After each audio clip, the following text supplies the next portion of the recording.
안녕하세요 여러분, 저는 린지라는 독일 사람입니다. 반갑습니다. In today's video, I will actually talk about expressions or phrases in Korean that don't mean what you initially might think they do. So I will be talking about expressions you cannot translate literally at all times because they have a different meaning, a kind of hidden meaning. I think it's always important to consider the cultural background and the situations certain things are said in. So when I learned about these words or phrases, I was really excited because I thought it was extremely interesting, and I hope you feel the same way.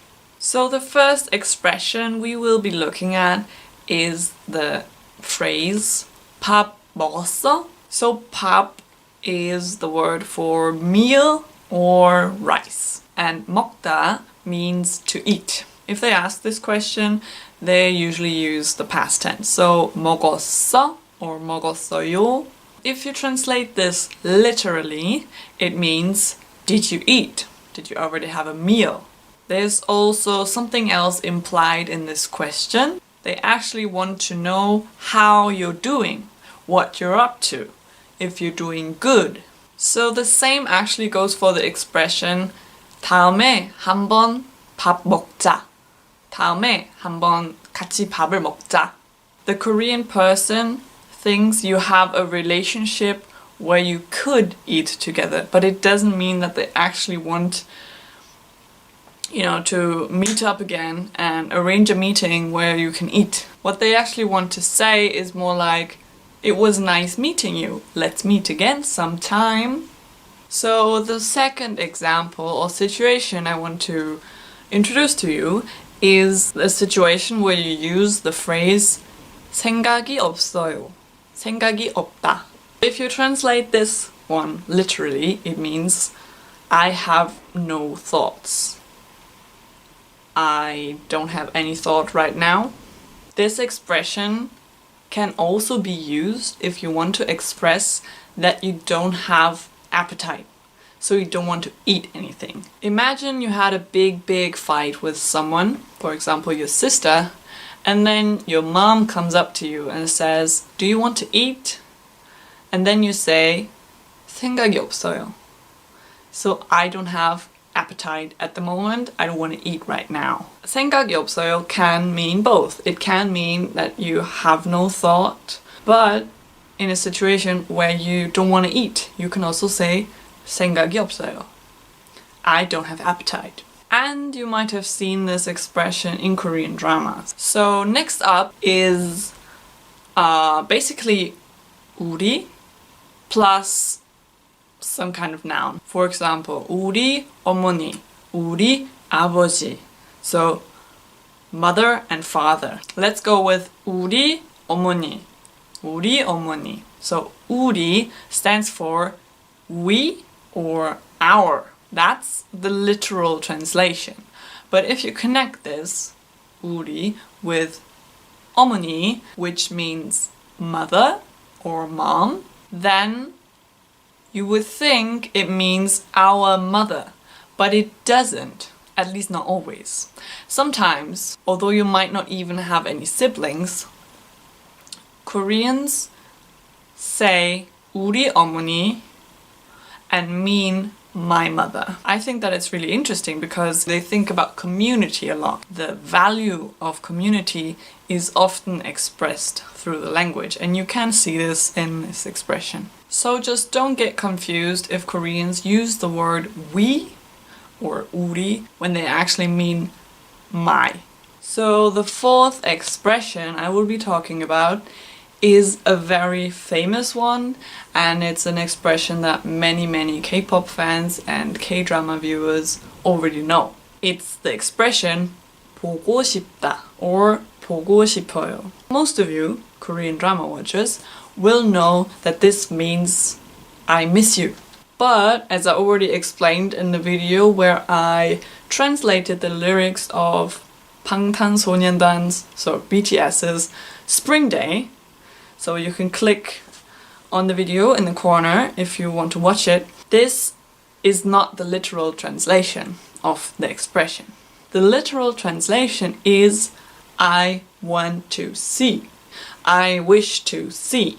That's what it says. Nothing more, nothing less. Because 보다 is the word for see, to see, and 보고 싶다 is the grammatical ending they add to the stem of a word to express a wish. 보 is the stem of 보다, and 보고 싶다 is the grammatical ending of wishing to do something. So you wish to see. That's it. And why does it get this meaning of missing someone or something? This is really fascinating to me. And I guess most of you didn't think about it yet, because I didn't think about it that way in the beginning either. The last expression or words, it's actually 2 words, I will be introducing to you are the words for yes and no, which many of you Korean learners will already know. It's 네 and 아니요. 네 and 아니요. You might wonder what's so different about the meaning of yes and no. What kind of hidden meaning is supposed to be there? But I realized that Koreans use yes and no differently if they answer to a negative question. As long as there's no negation in the sentence, in the question, it's not a problem. It's the same as we are used to answer to these questions with yes and no.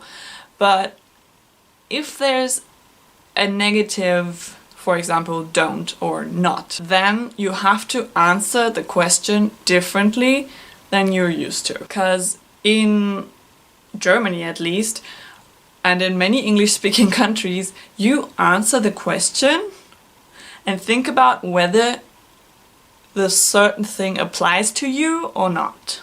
I'll give you an example. You've been lazy the whole day and your mother wanted you to clean the house a bit, and you didn't do anything. You've been lazy the whole day, and then your mom comes home and asks you, didn't you wash the dishes?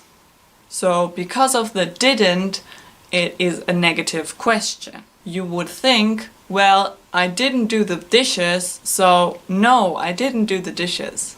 But in Korea, it's not about what I did or what applies to me. It's about the correctness of the question, whether you are agreeing with it or not agreeing with it. So in a case of a Korean household, when the mother asks, didn't you wash the dishes? You'd have to say, yes, I agree with that. What you said, it's right what you said. Yes, I didn't do the dishes. And this might sound extremely complicated and irritating at first, but you will get used to it. Try to remember, yes and no in Korean is not about whether something applies to you or not. It's about whether you agree with the statement that's been made in the question. So you didn't wash the dishes and your mother asked, didn't you wash the dishes? And you have to agree on that because the statement is true.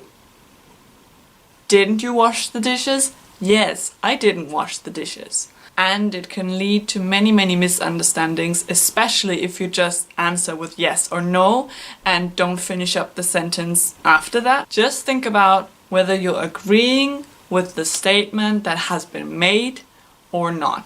That's just what you have to think about. The Korean version would be 설거지를 안 했어? And the child would answer in Korea, 네, 설거지를 안 했어요.